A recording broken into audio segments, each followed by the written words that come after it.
Hey, I'm NichBoy and welcome to Pocket for Thursday, the 19th of May. Today on the show, Lopsided LOL, Chivalry is dead, and GG Boss Lady is in the house.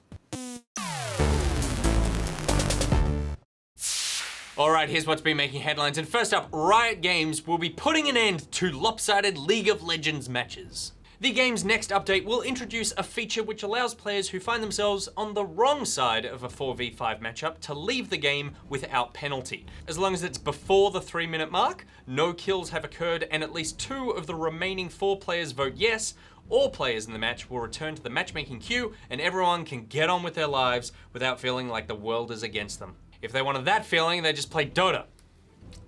Had a bad night last night. Moving on, a chief creative officer of EA, Rich Hillerman, has left the company.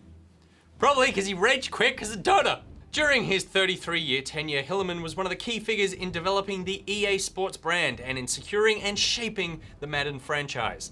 He also spent a period of time at the company's internal university where he taught producers and development directors and experimented a little. An EA spokesperson told Polygon that Rich Hillerman is a pioneer, a creative mind whose work influenced many games at EA and beyond. We look forward to seeing what he pursues next. Maybe what he'll pursue is the Bat Bundle, which is a collection of the Arkham games coming soon to PS4 and Xbox One. On the 26th of July, the Batman Return to Arkham bundle will land on digital and physical shelves for the platforms, Warner Brothers confirmed overnight. The bundle includes remasters of Arkham Asylum and Batman Arkham City, which have been given a facelift in Unreal Engine 4. Both titles will come with all the added content which dropped post-launch. And finally, the Mass Effect ride is open. That's the face I would pull at the end of the ride where they take the picture. The ride is a 4D attraction at California's Great America amusement park called Mass Effect New Earth, and takes people on a 4.5-minute trip to fix a communication satellite. Also, there are Reapers. And now it's time for Thing of the Day, with the Thing of the Day classic graphic Numero Tuo, made by Doctor of Who.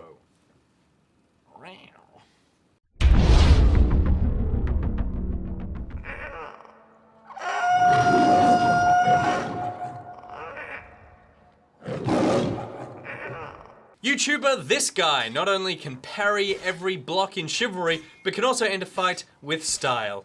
It's like the shield on his back does nothing. The order!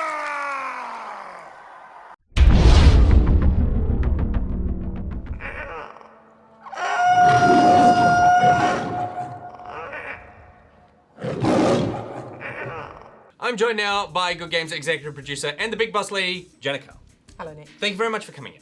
Now, Janet, you've been summoned to the tiny room because a conversation kicked off on the internal Pocketeers Facebook group, and it was about the show, and I feel like you're the best person to talk about this. So, Shan Ramaldi posted a comment saying, something I've noticed recently is the massive number of women in this group compared to the other very gaming-centric Facebook group that I'm in, shout out to Kinda Funny.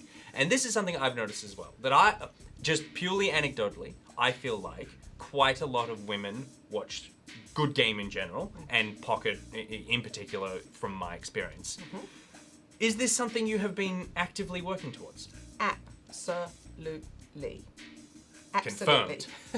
Yeah, I mean, you know, Good Game, it's always been interesting looking at the figures at who watches Good Game, and slowly over time, the percentage of women watching has slowly been increasing. Yeah. Pocket, if you drill down into the YouTube figures, and obviously you can play with statistics and get them to say whatever you like, really, but 18% of viewers, of registered viewers who have, you know, liked the page and regularly watch, are women. Now that is much higher than Good Game. You know, that is absolutely something that I am extremely proud of. 18% is great, it's not good enough. Yeah. I wish it was 50%. Yeah. But it is definitely heading in the right direction. And so, how have you been trying to encourage this? Like, what's been the ethos behind all the shows? It's not really about trying to encourage it. It's just about doing what is right. Like that is the fact. Yeah. You know, women are gamers. The show is an entertainment program that should appeal to all Australians. Yeah.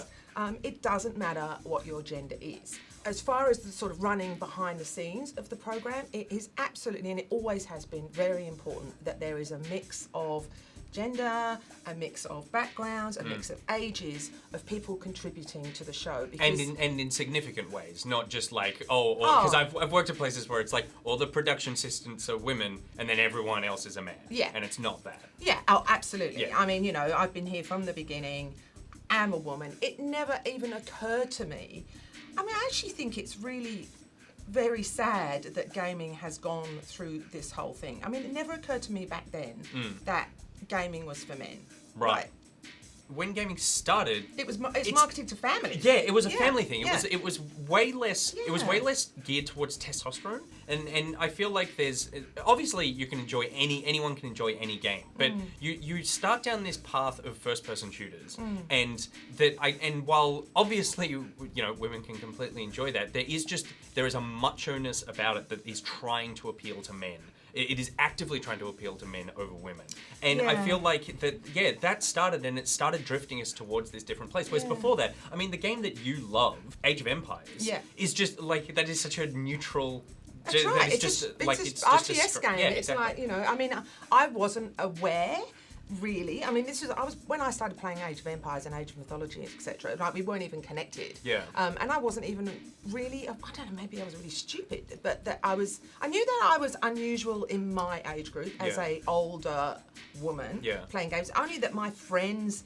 In my mind, it was like my friends have not discovered how bloody brilliant this is. Yeah, you're just a bit ahead of the curve. I'm just a little bit ahead of the curve, probably because I came from such a gaming family. But it never occurred to me that this was something that was potentially that I wasn't welcome to be a part of. Yeah.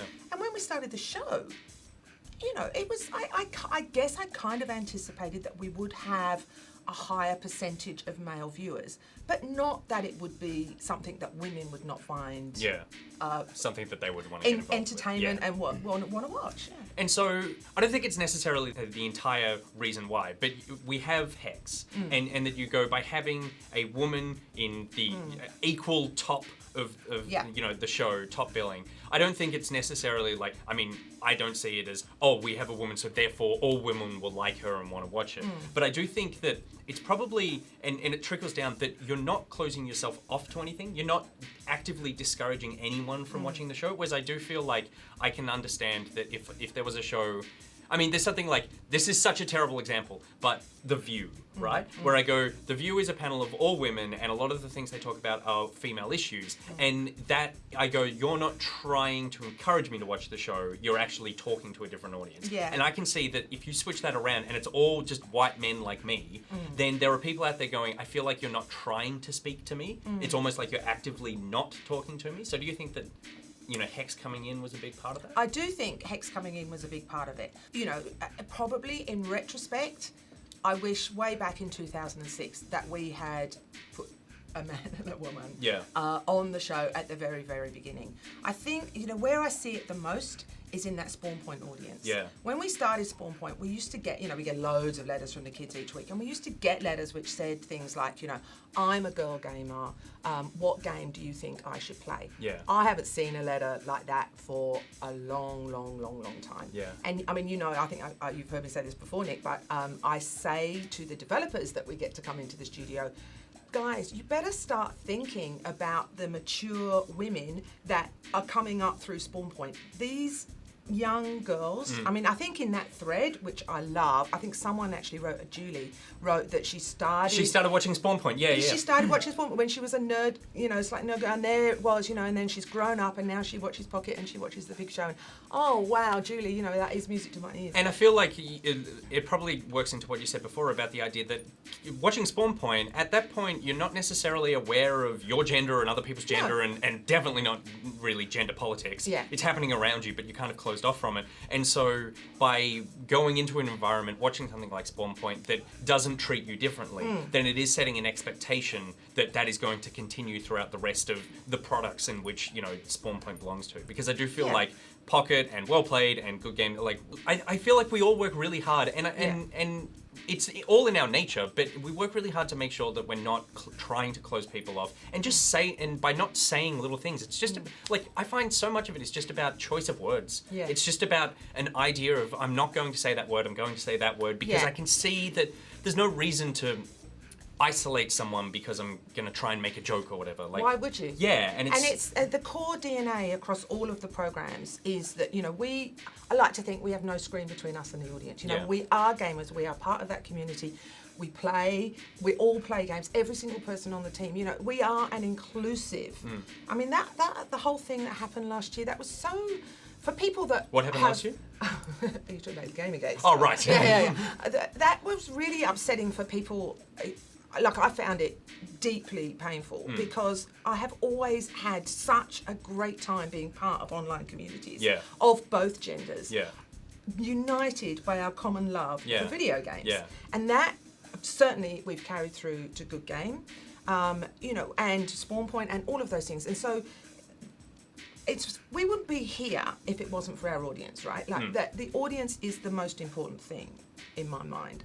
And why on earth would you want to disenfranchise anybody? Absolutely, yeah.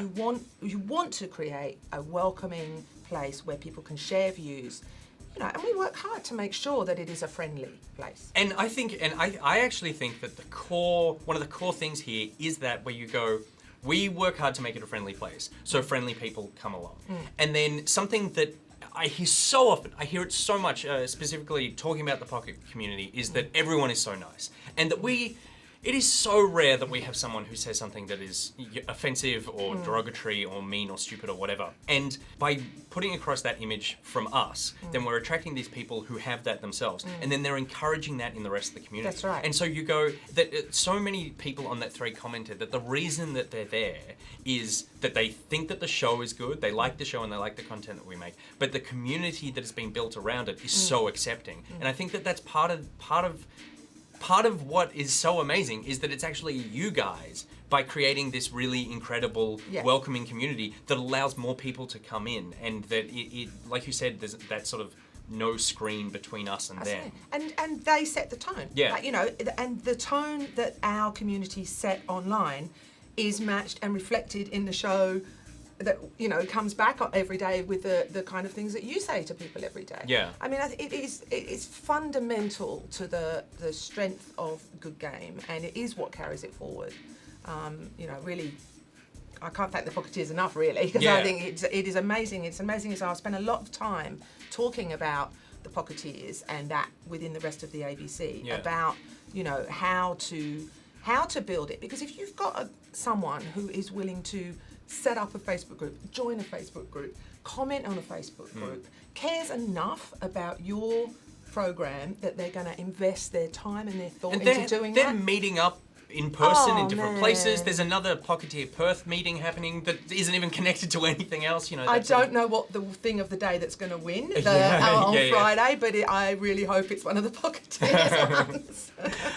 And I do think that talking about that community, that something that's also really encouraging is that seeing the community taking ownership of the content that they're producing, so that when someone says something, occasionally someone will say something offensive or derogatory or whatever, and then it won't just be a shut up or, you know, F off or whatever. It becomes a conversation about why would you say that. And for me, that was actually the thing that changed me a few years ago. Not that I was ever someone who was racist or sexist wandering around, but I had a lot of inherent bias built into just the fact that I had seen life as one way and had never really considered other people's point of view, and just little things that I would say and the way that I would not judge people, but it would be judged. It would actually be judged. The way that I would judge people, that it took someone explaining something to me multiple times for me to start to understand my worldview was slightly warped, and by just telling someone to go away, then they don't hear you. And so I feel like the community is actually helping by making people better as opposed to just saying, oh no, we don't want you here. It's, okay, if you're going to be here, here's the standard of conversation we have, but also, why are you talking about that? Like, what? Think about yourself like that. And I think that's so important, and is something that Good Game has been doing all the time. I completely agree with you. It's just, yeah, it's I can't say enough nice things about the community that we've built with Pocket and that has been with Good Game the whole time. I know when I started here, everyone was so accepting and lovely and so supportive, and I love this community so much, and I'm so proud of the fact that so much of this community seems to be women, and particularly a lot of the people at the top of it, the top of it being people who organize the Facebook pages and groups and coordinate a lot of stuff is women taking charge of that, and that's so amazing to see. And I think we can say thank you very much to all of them for being such an incredible community. You're doing really well. How do I do this? Is it, what do you do? That? The heart? Yeah, is the that heart? what Yeah, sure. Yeah, that's how you do it. You know how to make a heart. Sort of. Sort of? Okay. All right, that's it for today's episode of Pocket. My Pocketeers, please check out Good Game on Facebook, YouTube, and iView. Want to meet fellow Pocketeers? Then join the Pocketeers Facebook group and Steam group. You can follow Good Game on Twitter at GoodGameTV, follow Pocket at NichBoy, at Pierre at GG, at Monkey, and at Samgi. She's at Sydski, and there are links to everything I just said in the description below. Today's Thing of the Day classic graphic, the second highest voted one by you, the Pocketeers, was made by the Doctor of Who. Thank you very much, the Doctor of Who. So close! What could possibly beat me as a lion? You'll have to watch tomorrow's episode to find out. Until then, NichBoy out! Mwah! Sydski out. Give him a kiss. See the difference between men and women? Mine was like an aggressive throw at the camera, and yours was like a just gentle wafting. Mwah!